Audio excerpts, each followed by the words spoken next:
Hi, ഞാനിപ്പോൾ ജയ്പൂരിലാണ്. അതായത് നമ്മുടെ രാജസ്ഥാൻ ജയ്പൂർ. ചെറിയൊരു ട്രിപ്പ്, കുറച്ച് പെട്ടെന്ന് തന്നെ ഒരു മിന്നൽ വിസിറ്റ് പോലെ എല്ലാവരുടെയും ഒന്ന് കണ്ടിട്ട് പോകാമെന്ന് വിചാരിച്ചു വന്നതാണ്. ഇപ്പം നിൽക്കുന്നത് വേൾഡ് ട്രേഡ് പാർക്ക് എന്ന് പറയുന്ന മാളിനകത്താണ്. കുറച്ച് ഭക്ഷണം കഴിക്കാൻ വേണ്ടിയിട്ടൊക്കെ ഒന്ന് ചെറിയ പർച്ചേസിനൊക്കെ വേണ്ടി കയറിയതാണ്. ഇത് കഴിഞ്ഞാൽ നമ്മൾ ഇവിടുത്തെ പ്രധാനപ്പെട്ട ഒന്ന് രണ്ട് സ്ഥലങ്ങളൊന്ന് വിസിറ്റ് ചെയ്യുന്നു. പെട്ടെന്ന് തന്നെ വിസിറ്റ് ചെയ്യുന്നു. 2 ദിവസം കൂടെ അവസാനിപ്പിക്കുന്നു പോകുന്നു. അങ്ങനെയാണ് പ്ലാൻ. സോ നമ്മുടെ ആ ചെറിയൊരു ട്രിപ്പ് ചെറുതായിട്ടൊന്ന് നിങ്ങളെ ഒന്ന് കാണിക്കാമെന്ന് വിചാരിച്ചു.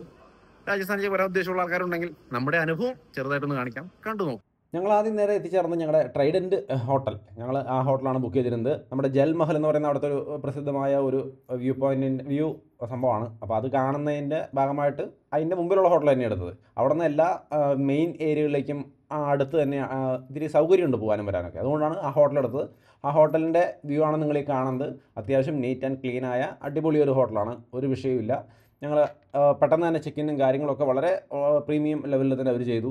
അപ്പോൾ അതൊക്കെ കഴിഞ്ഞ് ഞങ്ങൾ നേരെ റൂമിനകത്തേക്ക് പോയി. ലിഫ്റ്റ് ഏരിയ നിങ്ങൾക്ക് എല്ലാം കാണാം. ആ ഹോട്ടലിൻ്റെ കുറിച്ച് അറിയണമെന്നുള്ളവർക്ക് ഇത് കാണുമ്പോൾ തന്നെ മനസ്സിലാവും എത്രത്തോളം നീറ്റ് ആയിട്ടുണ്ടെന്നുള്ളത്. വളരെ ക്ലീൻ ആയിട്ടുള്ള ഒരു സംഭവമായിട്ടാണ് ഫീൽ ചെയ്തത്. എന്തായാലും അങ്ങനെ റൂമിലെത്തി ജസ്റ്റ് അവിടുത്തെ പൂളും കാര്യങ്ങളൊക്കെ ഒന്ന് കണ്ടു. അത്യാവശ്യം വിശാലമായ പൂളൊക്കെ തന്നെയാണ് അവിടെ ഉണ്ടായിരുന്നത്. പിന്നെ നേരെ പുറത്തിറങ്ങി ജൽമഹൽ കണ്ടു. ആ ഹോട്ടലിൽ നിന്നുള്ള വ്യൂ തന്നെയാണ് കേട്ടോ നമുക്ക് ജൽമഹലിലേക്ക്. സോ അത് വളരെ മനോഹരമായിട്ടുള്ളൊരു വ്യൂ ആയിരുന്നു. പിന്നെ റോഡിലേക്ക് ഇറങ്ങിപ്പോയി ഞങ്ങൾ അതിൻ്റെ അടുത്തേക്ക് പോയി നിന്ന് കാണാൻ വേണ്ടി ശ്രമിച്ചു. ഐഫോണിൻ്റെ 5x സൂം ചെയ്തെടുത്ത വീഡിയോ ക്ലിപ്പാണ് ഈ കാണുന്നത്. ഇപ്പോൾ ഫുഡ് കഴിക്കാൻ വന്നിരിക്കുകയാണ്. നമ്മുടെ ജയ്പൂർ ട്രേഡിൻ്റെ ആ ഒരു ഫുഡ് ഏരിയ, അതായത് ഡിന്നറായാലും ബ്രേക്ക്ഫാസ്റ്റ് ആയാലും എല്ലാം ഇവിടെ തന്നെയാണ്. അതിൻ്റെ ഒരു ലുക്ക് നിങ്ങൾക്ക് ഇവിടെ കാണാം. വളരെ നീറ്റ് ആൻഡ് ക്ലീനായ പ്രീമിയം ലെവലിലുള്ള സെറ്റപ്പൊക്കെ തന്നെയാണ് ഒരുക്കിയിരിക്കുന്നത്. സോ ജസ്റ്റ് ഒന്ന് കാണിച്ചെന്ന് മാത്രം പുറത്തേക്ക് ഇറങ്ങുന്നതിന് മുമ്പ്. ഫുഡൊക്കെ കഴിച്ച് കഴിഞ്ഞ് ഞങ്ങൾ നേരെ അമേർ ഫോർട്ട് കാണാൻ പോയി. അമേർ ഫോർട്ടിലേക്ക് ഞങ്ങൾ എത്തിക്കൊണ്ടിരിക്കുകയാണ്. അവിടെ നിന്ന് ഒരു അരമണിക്കൂർ അല്ലെങ്കിൽ 20 മിനിറ്റൊക്കെ ദൂരമേ ഉള്ളൂ. ക്യാബുകൾ മുടക്കായിരുന്നുകൊണ്ട് ഞങ്ങൾക്ക് ഇച്ചിരി ബുദ്ധിമുട്ടായിരുന്നു വണ്ടികളൊക്കെ കിട്ടാൻ. പൈസയൊക്കെ കൂടുതലാണ് അവർ പറഞ്ഞത്. എന്തായാലും അതൊക്കെ അഡ്ജസ്റ്റ് ചെയ്ത് ഞങ്ങൾ എത്തി. ഈ കാണുന്നതാണ് അമേർ ഫോർട്ട്. അതിൻ്റെ അവിടേക്ക് എത്തുന്നതിന് മുമ്പ് തന്നെ ഒരു ചെറിയൊരു ഒരു വ്യൂ പോയിൻ്റ് പോലൊരു സ്ഥലമുണ്ട്. അവിടെ നിന്നൊരു ഫോട്ടോ കൊടുക്കാം. ആ ഫോട്ടോനെ ബാക്ക്ഗ്രൗണ്ട് ആക്കിക്കൊണ്ട് ഫോട്ടോ ആണെങ്കിൽ ഇവിടെ നിന്ന് എടുക്കാവുന്നതാണ്. പിന്നെ ആ ഫോർട്ടിലേക്ക് കയറുന്നതിന് മുമ്പ് പന്ന മിനക്ക കുണ്ടെന്ന് പറയുന്ന ഈ ഒരു സ്റ്റെപ്പ് വെല്ല് പരിപാടി അതും ഒന്ന് കണ്ടു. നന്നായിട്ടുണ്ട് കേട്ടോ കാണാൻ. എന്തായാലും വരുമ്പോൾ അതൊക്കെ ഒന്ന് കണ്ടോളൂ. അത് കഴിഞ്ഞിട്ടാണ് ഞങ്ങൾ നേരെ ഫോർട്ടിലേക്ക് നടന്നത്. ഫോർട്ട് ആ മലയുടെ മുകളിലുള്ള വമ്പൻ സെറ്റപ്പാണ്. നമുക്ക് ഇവിടെ നിന്ന് ദൂരം നിന്ന് കാണുമ്പോൾ തന്നെ ഗംഭീരമായിട്ട് ഫീൽ ചെയ്യുന്നുണ്ട്. നമ്മൾ നേരെ അതിനകത്തേക്ക് നടന്ന് കയറി. അങ്ങനെ അമേർ ഫോർട്ട് നമ്മൾ കാണാൻ തുടങ്ങി. ഒരു ഗൈഡിനെ വിളിച്ചു. കഥയൊക്കെ അയാൾ പറയാൻ തുടങ്ങി. രാജാവിൻ്റെ പരിവാരങ്ങളായിട്ട് ഇരിക്കുന്ന സ്ഥലം, രാജ്ഞി നിൽക്കുന്ന സ്ഥലം, ഇരിക്കുന്ന സ്ഥലം, അങ്ങനെയൊക്കെ പറഞ്ഞിട്ട് ഒരുപാട് സംഭവങ്ങൾ നിങ്ങളിവിടെ കാണാം. അതിൻ്റെ ഒരു ഭംഗി അതാണ് ഇവിടുത്തെ മെയിൻ. എല്ലാ കോട്ടകളും നമ്മൾ കാണുമ്പോൾ അവിടെ രാജാവ് ഇരുന്നതും കിടന്നതും രാജ്ഞിമാർ അത് ഇതെന്നൊക്കെ പറഞ്ഞുള്ള കാര്യങ്ങൾ തന്നെയാണ് കേൾക്കാനുള്ളത്. ഇവിടെയും പതിവ് സംഭവങ്ങളൊക്കെ തന്നെ. വലിയൊരു മുറ്റം, അതിന് ചുറ്റുമായിട്ട് നിൽക്കുന്ന ആ വലിയ കോട്ട, പുറത്തേക്ക് നോക്കിയാൽ കാണുന്ന വ്യൂ ഇതാണ്. ഗംഭീരമായിട്ടുള്ളൊരു വ്യൂ ഉണ്ട്. എന്തായാലും ആ കോട്ടയുടെ ഉള്ളിലെ ഡിസൈനും കാര്യങ്ങളും ആർട്ട് വർക്കുകളും ഒക്കെ അതിൽ ചെയ്തിരിക്കുന്നത് ഗംഭീരമായിട്ടുണ്ട്. ഒരു രക്ഷയില്ല. സംഭവം അടിപൊളിയാണ്. എന്തായാലും എല്ലാ കോട്ടകളിലുള്ള കഥ തന്നെ എനിക്ക് ഇവിടെയും പറയാനുണ്ടാവുള്ളൂ. അതായത് രാജാവ് വന്നത് പോയെന്നൊക്കെ പറഞ്ഞിട്ട് ഇങ്ങനെ ഓരോ സംഭവങ്ങൾ ഇങ്ങനെ പറയാനുള്ളതൊക്കെ സെയിം തന്നെ. ബെഡ്റൂം, ബാത്റൂം അങ്ങനെയൊക്കെ പറഞ്ഞിട്ട് എല്ലാം അയാൾ കാണിച്ചു തരുന്നുണ്ട്. ഞങ്ങൾ നടന്ന് കണ്ടു. അമീർ ഫോർട്ട് ഇവിടെ വരുമ്പോൾ കാണേണ്ടുന്ന ഒരു മെയിൻ സ്പോട്ടാണ് കേട്ടോ. വന്ന് തീർച്ചയായിട്ടും ഇവിടെ രാജസ്ഥാനിൽ ജയ്പൂർ വന്നു കഴിഞ്ഞാൽ തീർച്ചയായിട്ടും ഇതൊക്കെ കാണണം. ഞാനിവിടെ എല്ലാ വ്യൂവും കാണിക്കുന്നുണ്ട്. ഞാൻ എല്ലാം എക്സ്പ്ലെയിൻ ചെയ്യുന്നില്ല, കാരണം അത് ചിലപ്പോൾ നിങ്ങൾക്ക് ബോറടിക്കും. എന്തായാലും കോട്ടയുടെ വ്യൂകൾ, പ്രധാനപ്പെട്ട എല്ലാ വ്യൂവും ഞാനിവിടെ കാണിക്കുന്നുണ്ട്. സംഭവമൊക്കെ നൈസാക്കി പണിത് വെച്ചിട്ടുണ്ട്. അന്ന് കാലത്ത് തന്നെ ഇത്രയും ഗംഭീരമായിട്ട് ചെയ്തു വെച്ചു എന്ന് പറയുന്നത് തന്നെ ഒരു അടിപൊളി സംഭവമാണ്. പിന്നെ ഈ കാണുന്നതാണ് ഹവാ മഹൽ. ഇതും ജയ്പൂർ തന്നെയാണ്. നമ്മൾ ഹോട്ടലിൽ നിന്ന് ഏകദേശം ഒരു 20 മിനിറ്റിൻ്റെ ഒരു യാത്ര. അവിടെ വന്ന് നമ്മൾ ഇത്തിരി വൈഡ് ആംഗിൾ ക്യാമറയിൽ ഒരു വീഡിയോ എടുത്തു. പക്ഷേ ആ ഒരു ഇതിൻ്റെ മുമ്പിൽ കുറേ മുള കെട്ടി വെച്ചിട്ടുണ്ട്. എന്തോ മെയിൻ്റനൻസ് വർക്ക് നടക്കാമെന്ന് തോന്നുന്നു. അത് കാരണം അതിൻ്റെ ഭംഗി എനിക്ക് പൂർണ്ണമായിട്ട് അങ്ങോട്ട് കിട്ടിയില്ല. ഫോട്ടോകളിലൊക്കെ നമ്മൾ കണ്ടിട്ടുണ്ട്. നൈസ് ലുക്കാണ്. ഇവിടെ ലുക്കിന് കുറവൊന്നുമില്ല. എങ്കിൽ ആ മുളയൊക്കെ ഒന്ന് അഴിച്ച് മാറ്റി കഴിയുമ്പോൾ ഗംഭീരമായിരിക്കും. പക്ഷേ അത് കംപ്ലീറ്റ് ഒരു സിറ്റിയുടെ നടുവിലാണ്.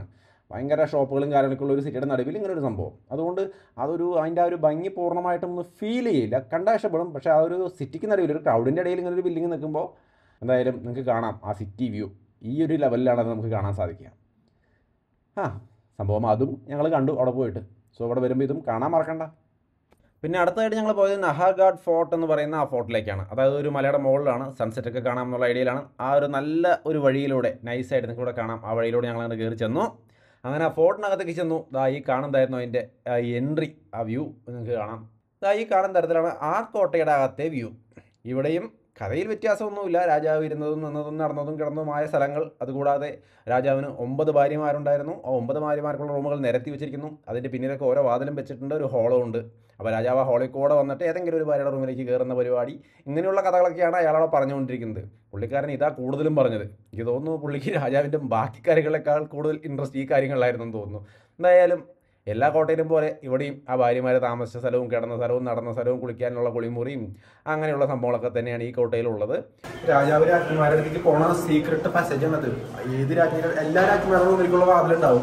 അതിൽ ഏതിൻ്റെ അടുത്തേക്ക് പോകുന്നത് മറ്റുള്ളവർ അറിയാണ്ടിരിക്കാവുന്ന സീക്രട്ട്. പിന്നെ ഈ കോട വരും, ഏതെങ്കിലും ആർട്ടിസ്റ്റുള്ളവരുടെ തുറന്നാൽ കയറും. അതാണ് പരിപാടി. എന്തായാലും ഞങ്ങൾ ആ ഇവിടെ ഇപ്പോൾ പുറത്തേക്ക് പോയിക്കൊണ്ടിരിക്കുകയാണ്.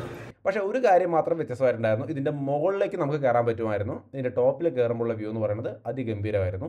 സോ സൺസെറ്റൊക്കെ കാണാൻ ഉദ്ദേശിച്ച് നിങ്ങൾ ഇങ്ങോട്ടൊക്കെ വരികയാണെങ്കിൽ ഈ കോട്ടയുടെ മുകളിൽ നിന്നിട്ടുള്ള വ്യൂ, ആ ഒരു ഈവനിങ് ടൈമിലെ വ്യൂ എന്ന് പറയുന്നത് ഗംഭീരമായിരുന്നു. ബാക്കി കോട്ടയുടെ എല്ലാ വ്യൂ ഞാൻ അവിടെ കാണിച്ചിട്ടുണ്ടായിരുന്നു. എങ്ങനെയൊക്കെയാണ് വരുമ്പോൾ ഫോട്ടോസൊക്കെ എടുക്കാൻ പറ്റും. ഒരു ഗൈഡിനെ എന്തായാലും എടുത്തോളൂ, അയാൾ ഭംഗിയായിട്ട് ഫോട്ടോസൊക്കെ എടുത്ത് തരും. നമ്മുടെ ഗൈഡ് കുഴപ്പമില്ലായിരുന്നു, കാരണം നല്ല ഫോട്ടോസൊക്കെ അയാൾ എടുത്ത് തന്നു. എന്നാലും എങ്ങനെയായിരുന്നു ഇവിടുത്തെ ഒരു വ്യൂ? ഇത് കഴിഞ്ഞ് ഞങ്ങൾ വഴി കൂടെ ഇറങ്ങി നടന്ന് നേരെ അറ്റത്ത് ചെന്നു. അവിടെ നിന്നാണ് അത്രയും സൺസെറ്റ് ശരിക്കും കാണേണ്ടത്. പക്ഷേ അവിടെ ചെന്നപ്പോൾ എനിക്ക് അത്ര ഇഷ്ടപ്പെട്ടില്ല. അവിടെ കുറേ ഒരു ചെറിയ ഹോട്ടൽ സെറ്റപ്പും കുറേ മേശയും കസേരയിട്ട് ആൾക്കാർ നിറച്ച് ഫുഡും കഴിച്ചുകൊണ്ടിരിക്കുന്നതിൻ്റെ ഇടയിൽ നിന്നിട്ട് എന്ത് ആംബിയൻസ് ഉണ്ടാവാനാണ്? എനിക്ക് ആ ഒരു ഇങ്ങനെ ഒരു വ്യൂ ഒക്കെ കാണാമെന്ന് പറയുമ്പോൾ നല്ലൊരു ആംബിയൻസ് വേണം, നല്ല സ്മൂത്തായ നൈസായ ഒരു ഫീൽ വേണം. ഇത് തിരക്ക്, ആൾക്കാർ എന്താ പറയുക, ഫുഡ് കോർട്ടിൽ കയറിയ പോലെ ഉണ്ടായിരുന്നു. എന്തായാലും അങ്ങനെയായിരുന്നു നഹർഗഡ് കോർട്ടിലെ കാഴ്ചകൾ. ഞാൻ വളരെ ഷോർട്ടായിട്ടാണ് പറഞ്ഞത്. നിങ്ങൾ വരുമ്പോൾ നിങ്ങൾക്ക് ഇതിൽ കൂടുതൽ നിങ്ങൾക്ക് ഫീൽ ചെയ്യുകയാണെങ്കിൽ നിങ്ങളൊരു വ്ളോഗ് ചെയ്യുമ്പോൾ അതിൽ ഉൾപ്പെടുത്തുക. എന്തായാലും അത്രയുമായിരുന്നു ആ കോട്ടയിലെ ആ ഒരു ഭാഗത്തെ കാഴ്ച. പിന്നെ ഞാനെടുത്ത കുറച്ച് ഫോട്ടോസ് ഷെയർ ചെയ്യുന്നുണ്ട് കേട്ടോ. അയാൾ നന്നായിട്ട് ഫോട്ടോ എടുത്ത് തന്നെന്നാണ് ഞാൻ വിചാരിക്കുന്നത്. കണ്ടു നോക്കൂ ഫോട്ടോസൊക്കെ. ഇതുപോലത്തെ ഫോട്ടോസൊക്കെ ഇവിടെ വരുമ്പോൾ എടുക്കാൻ മറക്കരുത്. ഈവനിങ്ങിൽ ഈ ഭാഗത്തേക്ക് വരാവൂ, ഗൈഡിനെ എടുത്ത് അയാളെ കൊണ്ട് ഫോട്ടോ എടുപ്പിക്കുക നൈസായിട്ട്. കാരണം അവർക്കറിയാം എവിടെ നിന്ന് ഫോട്ടോ എടുത്താൽ ഏത് വ്യൂ കിട്ടുക, ഏതാ ഭംഗി ഉണ്ടാവുക അവർക്കറിയാം. അവർ എക്സ്പീരിയൻസ്ഡ് ആണല്ലോ. സോ തീർച്ചയായിട്ടും ആ ഒരു വഴി തന്നെ തിരഞ്ഞെടുത്തോളൂ. പിന്നെ ഈ കറക്കമെല്ലാം കഴിഞ്ഞ് തിരിച്ച് ഞങ്ങൾ ഹോട്ടലിലേക്ക് എത്തി. ഹോട്ടലിൻ്റെ ആ ഗാർഡനിലേക്കൊക്കെ ഇറങ്ങി നടന്നു. ഇതായി കാണുന്നുണ്ടോ ഹോട്ടലിൻ്റെ ഒരു സൈഡിൽ നിന്നുള്ള വ്യൂ. ഹോട്ടൽ നല്ല സെറ്റപ്പാണ്, അതവിടെ നിൽക്കട്ടെ. എന്തായാലും ആ ഗാർഡനിൽ കുറച്ച് നേരം കിടന്ന് നടന്നു. പിന്നെ പൂളിൽ കുറച്ച് നേരം കളിച്ചു. അങ്ങനെ അതൊക്കെ അവസാനിപ്പിച്ച് വേറെ പരിപാടിയൊന്നുമില്ല. പിന്നെ കുറച്ച് നേരം റോഡിലേക്ക് ഇറങ്ങി. കാരണം റോഡിൻ്റെ അപ്പുറത്താണല്ലോ ഈ പറഞ്ഞ ജൽമഹൽ. അതിൻ്റെ നൈറ്റ് വ്യൂ ഞാൻ നേരത്തെ കാണിച്ചത്. അതിൻ്റെ ഡേ വ്യൂ കാണിക്കാമെന്ന് വിചാരിച്ചാണ് ഞാൻ ഇറങ്ങിയത്. കാരണം ഹോട്ടലിലെ റൂമിൽ നോക്കിയാൽ ഇതുപോലെ ഒരു നെറ്റ് കെട്ടിയിട്ടുണ്ട് അവർ. അത് കാരണം ക്ലിയർ ആയിട്ടുള്ളൊരു വ്യൂ ഫോട്ടോ എടുക്കാനൊന്നും പറ്റില്ല. ഈ നെറ്റ് എന്ന് വെച്ച് കഴിഞ്ഞാൽ ഇവിടെ നിറച്ച് പ്രാവും കിളികളും ഒക്കെയാണ്. അപ്പോൾ അവർക്ക് വന്ന് കഷ്ടപ്പെടാതിരിക്കാൻ വേണ്ടിയിട്ടായിരിക്കും നെറ്റ് കെട്ടി വെച്ചിരിക്കുന്നത്. അത് ആ ഒരു വ്യൂവിനെ ബാധിക്കുന്നുണ്ടായിരുന്നു. അതുകൊണ്ട് ഞങ്ങൾ നേരെ പുറത്തിറങ്ങി റോഡിൽ ചെന്ന് അവിടെ നിന്ന് ഡേയിലുള്ള ജൽമഹലിൻ്റെ വ്യൂ കണ്ടു. ഇതായി കാണുന്ന പോലെയാണ്. അപ്പോൾ തീർച്ചയായിട്ടും വരുമ്പോൾ ഈ രീതിയിലൊക്കെ ആസ്വദിക്കുക. പിന്നെ കൂടുതലൊന്നും ഞങ്ങൾ ഇറങ്ങാൻ പോയില്ല കേട്ടോ. ഞങ്ങൾ ജസ്റ്റ് റിലാക്സ് ചെയ്യാന്നുള്ള ഉദ്ദേശത്തിലാണ് ഈ ഒരു ട്രിപ്പ് പ്ലാൻ ചെയ്തത്. അതുകൊണ്ട് തന്നെ കൂടുതൽ അങ്ങോട്ട് ഓടി നടന്ന് എല്ലാം കണ്ട് ഒരു മിഷൻ കംപ്ലീറ്റ് ചെയ്യാൻ പോകുന്ന പോലെ ടാസ്ക് വെച്ചൊന്നും അല്ല പോയത്. ജസ്റ്റ് ഇതൊക്കെ കണ്ട് റിലാക്സായി എൻജോയ് ചെയ്ത് ഞങ്ങൾ തിരിച്ചു പോരാനുണ്ടായത്. തിരിച്ച് പോരുമ്പോൾ ഞങ്ങൾ പത്രിക ഗേറ്റ് എന്ന് പറയുന്ന സംഭവം, ആ ഒരു ഗേറ്റ് പോലത്തെ ഒരു സെറ്റപ്പ് ഉണ്ട്, ഒരു ഒത്തിരി നല്ലൊരു ഭംഗിയുള്ള ബിൽഡിംഗ്. അതിൽ ഞാൻ എടുത്ത ഫോട്ടോസ് ഞാൻ അവിടെ ഷെയർ ചെയ്യുന്നുണ്ട്, വീഡിയോ ഒന്നും എടുത്തില്ല. എന്തായാലും ഇത്രയും കാര്യങ്ങളാണ് ഞങ്ങൾ രാജസ്ഥാനിൽ പോയിട്ട് കണ്ടത്. നിങ്ങൾ എന്തൊക്കെ കണ്ടു, നിങ്ങൾ പോയിട്ടുണ്ടോ, പോയിട്ടെങ്കിൽ പോകാൻ ഉദ്ദേശിക്കുന്നത് ഇതൊക്കെ തീർച്ചയായിട്ടും കാണുക. പോയി വന്നവരുണ്ടെങ്കിൽ നിങ്ങളുടെ അഭിപ്രായങ്ങളൊക്കെ കമൻറ്റ് ചെയ്യുക.